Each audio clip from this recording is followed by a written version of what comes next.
Welcome back to the deep dive. You know, electric vehicles are everywhere now, but as soon as the temperature drops, that one big question comes up again. It always does. Are modern EVs actually ready for a serious winter? I mean, for real snow, mountain roads, that kind of thing. It's pretty much the make or break question for a lot of people, isn't it? For so long, EVs were seen as, great little city cars for the summer. Exactly. So, our mission today is to cut through some of that anxiety. We've gone through the research, and we're going to figure out if today's electric cars can handle a deep freeze as well as a gas car, or maybe even better. And I think the answer might surprise some people. The sources we looked at are pretty clear on the top line summary. Driving an EV in the winter is, well, it's no longer a problem. No longer a problem. That's a bold statement. It is, but the tech has come a long way. The real difference, and this is what we have to focus on, is the battery system. It's just more sensitive to the cold than an internal combustion engine. Okay, but before we get into the battery anxiety, let's talk about some of the physical advantages. Because those are often overlooked, right? EVs aren't just tiny cars anymore. Not at all.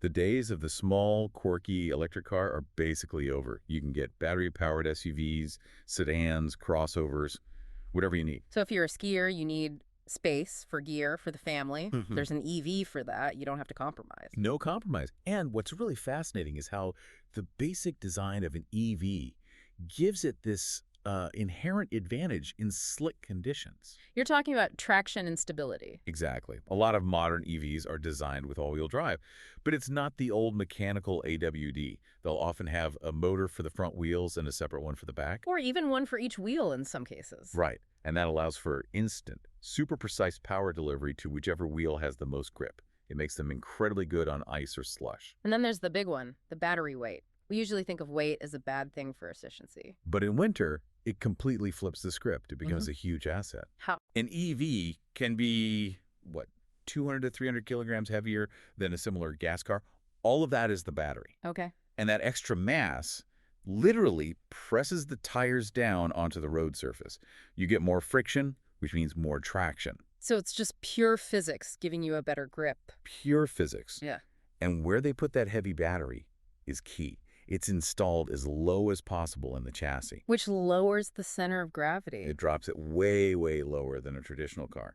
That makes the vehicle inherently more stable, less likely to slide out on a slippery corner. So yeah, in terms of just controlling the car in snow, the design has some very clear advantages. That's genuinely reassuring. But now we have to tackle the main source of that anxiety, range loss. The cold, hard truth is that your range will go down. It will. All the studies agree on this. You should probably just mentally prepare to lose somewhere between 10 and 30% of your range in cold weather. Okay, wait. 10 to 30% is a huge window. If I have a car that's rated for, say, 300 miles, losing 90 miles is a big deal. Is that 30% a worst-case scenario? That's a really important question because, no, it's not the same for every car. The technology makes a massive difference. The biggest energy drain, as we sort of touched on, is heating.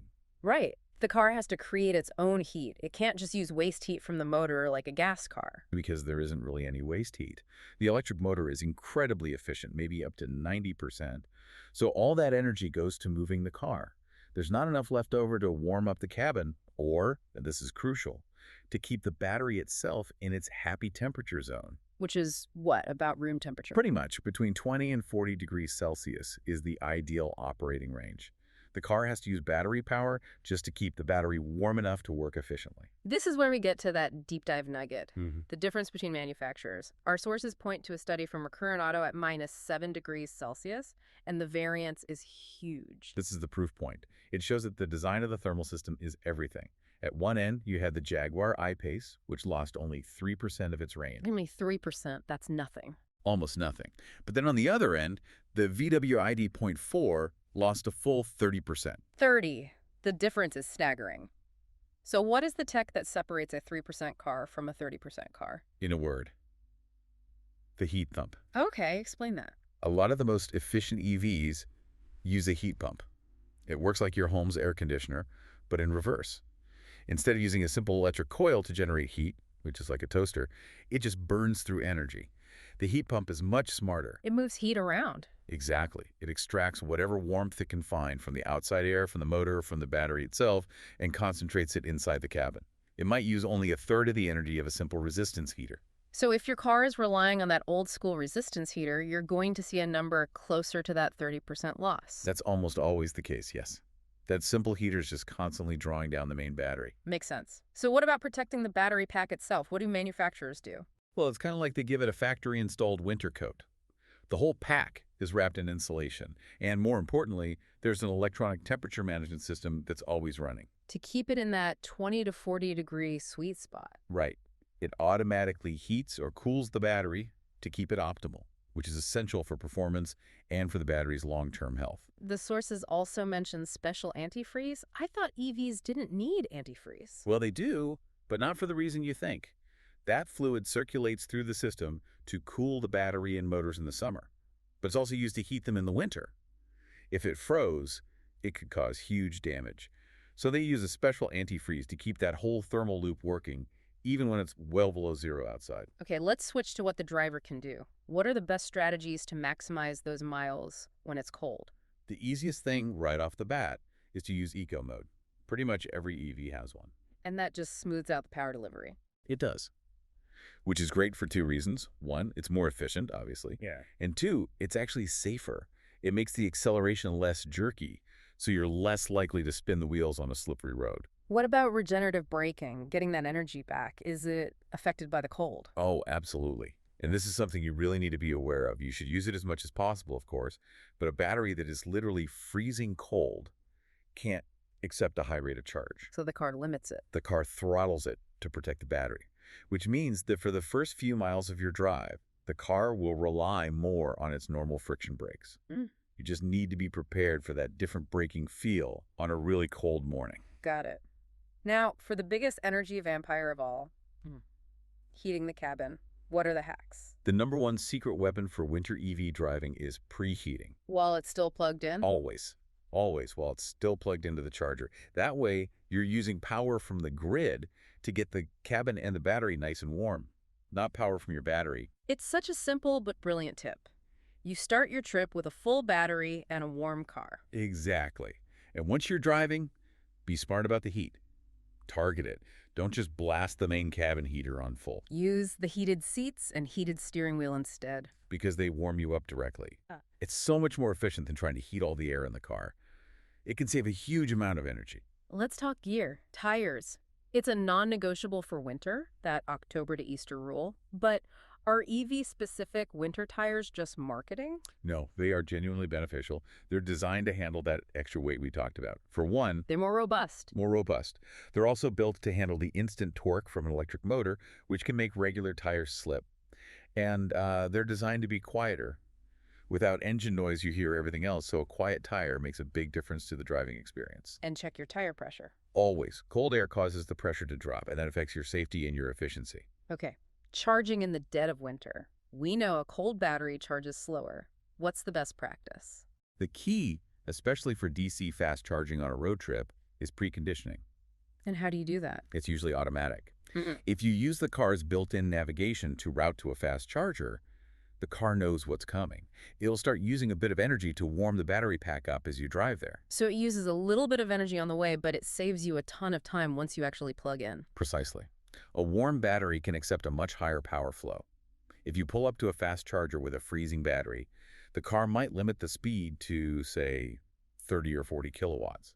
If it's preconditioned, you can hit 150 kilowatts right away. It can save you 20, 30 minutes of waiting. That is a critical detail for anyone doing a winter road trip. And any safety notes on the equipment? Just be careful. Make sure the charging port and the cable are clean and dry. Any slush or ice in there can cause a short circuit or just prevent it from charging at all. Right. And what about that emergency kit in the trunk? Oh, you have to be prepared, especially in mountain regions. You need more than the standard kit. We're talking snow chains, a shovel, and definitely a warm blanket or a sleeping bag. Because if you get stuck, your heat comes from the battery. Exactly.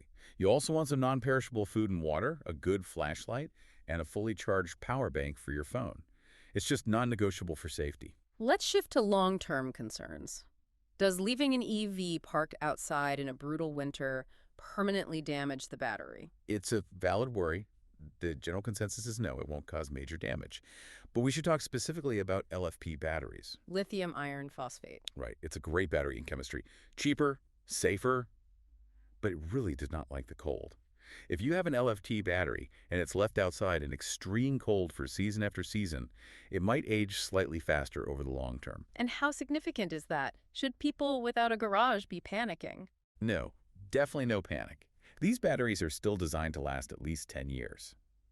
But if you want to get 15 years or more out of it, constant exposure to sub-zero temperatures isn't ideal. If you can, maybe rent a sheltered spot for the worst winter months. And if you have to park outside, what's the golden rule? Don't leave it sitting there with a very low or very high state of charge. Keep it somewhere in the middle, maybe between 30 and 80%. That's just healthier for the battery chemistry. Looking forward, what's on the horizon? Is new tech going to solve this? It looks very promising. A lot of the research into next-gen batteries, things like sodium-ion or solid-state batteries, shows they handle extreme temperatures much, much better. They could potentially make this whole range loss conversation a thing of the past. That's definitely encouraging. So let's bring it all together. What's the final takeaway from this deep dive? Are EVs ready for winter? Yes, they are absolutely ready and capable. Modern EVs have real physical advantages in the snow, that stability and traction are no joke. The challenge is just about managing energy. So you, the driver, have to adjust your expectations. You do, except that a 10 to 30% range loss is normal. And use the smart strategies we talked about. Preheating while plugged in, preconditioning before a fast charge. The technology is already there to protect the car. You just have to work with it. Which leaves us with a final provocative thought for you to think about. The biggest challenge for an EV in winter isn't moving through the snow, but its energy efficiency. So here's the question. Does the extra weight from the battery, which gives you that amazing stability, ultimately cost more energy to haul around and keep warm than the benefit it provides? It's a fascinating trade-off that engineers are still balancing. A really interesting point to consider as the designs continue to evolve. Thank you so much for joining us on the deep dive. We really appreciate you taking the time to explore this with us. If you enjoyed this, please follow our channel for more deep dives into the topics that matter.